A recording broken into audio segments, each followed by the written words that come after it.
Костанай облусунун Лисаковск шаарында байыркы технологиялар менен маданий коммуникациялардын биринчи эл аралык фестивалю өттү. Ал жерде коло доорундагы адамдардын турмуш тиричилигине колдонулган буюмдары көпчүлүктүн назарына сунушталды. Коло доорундагы уруулардын көптөгөн турактары менен эстеликтери ушул аймактан табылган. 30 жыл мурун башталган казуу иштери азыркыга чейин уланып келет.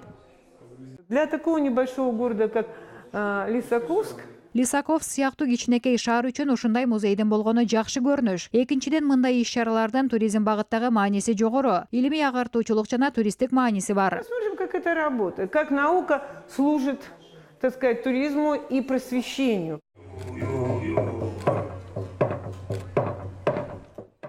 Коло доорундагы уруулардын күнгө сыйынуу жөрөлгөсү, темир иштеткен өндүрүштү өздөштүрүп, эгин эгип, дыйканчылыкты үйрөнө баштаган байыркы адамдардын күнгө отко сыйынуусу түшүнүктүү жагдай дейт изилдөөчүлөр. Дал ошол 4000 жыл мурун коло доорунда колдонулган меш, үйлөгүч менен үйлөгөн кезде ысыктыгы 1500 градуска чейин жеткен. Ушул меште колону эритүү аркылуу аны калыпка куюп, жебенин учун жана башка курал-жарактарды жасашкан. Фестивалда токума кездеменин кандай даярдалгандыгы иш жүзүндө көрсөтүлдү. Көпчүлүккө белгисиз болгон, илгертен келе жаткан ырым-жырымдар да айтылды. Негизи ол кийиз жасаганда Негизи кийиз жасаганда көп сүйлөгөн келиндер кошулчу эмес, себеби жанагы тили узун келин болсо, кийиз жасалган кезде бир чети узун болуп калат дешкен. бир чети былай узун болуп чыгып кетет дейт.